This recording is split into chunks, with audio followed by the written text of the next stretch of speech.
Iremos falar sobre uma técnica utilizada para diagnosticar várias infecções e doenças de técnica de ELISA direta. A sigla vem do inglês, que significa ensaio imunoabsorvente, com uma enzima ligada a um ensaio imunoenzimático baseado na especificidade do anticorpo em detectar o seu antígeno. Suponhamos que se deva preparar uma vacina contra o vírus da hepatite B, e para isso se obtiveram várias proteínas virais por tecnologia de DNA recombinante a partir do gene correspondente que foi clonado e expresso em levedura para avaliar se alguma das proteínas obtida é imunologicamente equivalente ao antígeno de superfície do vírus da hepatite B.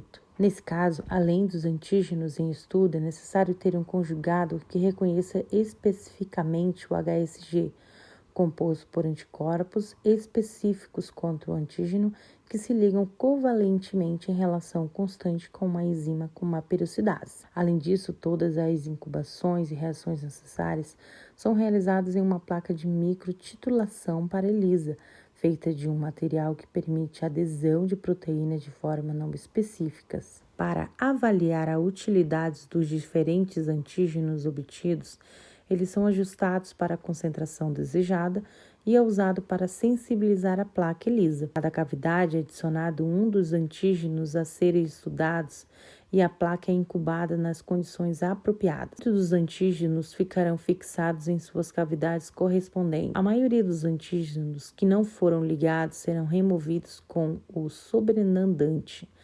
Aqueles antígenos que poderiam permanecer mesmo sem estarem ligados à placa serão eliminados por 3 lavagens subsequentes realizadas com um tampão adequado. O próximo passo é bloquear os poços preenchendo todas as lacunas que ficarão descobertas pelo antígeno, evitando para que nas próximas induções outras moléculas indesejadas que possam interferir nos resultados, como por exemplo, se liguem à placa de forma inespecífica. O próprio conjugado como uma substância de bloqueio antes de usar uma proteína que não reaja com nenhum dos reagentes usados, como a albumina de Escherichia bovina ou BS. A proteína bloqueadora é adicionada aos poços e incubada pelo tempo necessário para que se fixe neles, preenchendo assim todas as lacunas que sobraram. A incubação retira-se a sobrenadante, com ele a proteína que não se ligou. A placa então é lavada mais uma vez com o tampão apropriado. Agora, o conjugado é adicionado aos poços, que neste caso são os anticorpos contra os antígenos, PSAG, ligado covalentemente à peroxidase, e que reconhece diretamente o antígeno que se procura. O conjugado deve ser incubado junto com os antígenos nas condições desejadas. Se o conjugado reconhecer especificamente o antígeno após a incubação, os imunocomplexos terão sido formados e, por sua vez, serão imobilizados no poço. Determinada a incubação, o sobrenadante é removido e com ele a maior parte do conjugado livre. Mais 3 lavagens com tampão apropriado removerão o conjugado que não se ligou especificamente aos antígenos fixados em placa. Terminadas as lavagens, alguns dos que estão na placa serão imunocomplexos fixados, formados pelos antígenos iniciais e os conjugados. Se os antígenos fixados na placa não forem realocados pelo conjugado utilizado, um complexo é formado. Para detectar a existência de imunocomplexos, utiliza-se uma mistura com um substrato enzimático, cromógeno, ou quando a enzima do conjugado é a peroxidase de substrato. O peroxídeo de hidrogênio e o OPC podem ser o cromogênio. A mistura de substrato é adicionada ao cromogênio aos poços. Durante a incubação, o substrato quebra o oxigênio gerado, faz com que o peixe se oxide e mude de cor. Para interromper a reação, adiciona-se ácido aos poços.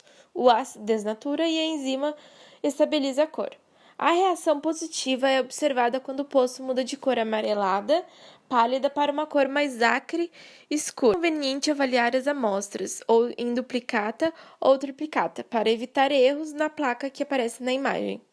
Nas amostras, elas teriam sido avaliadas em duplicata. Além disso, controlos positivos devem sempre ser incluídos, neste caso, como adequada antígeno. Controlos negativos, neste caso, sem antígenos.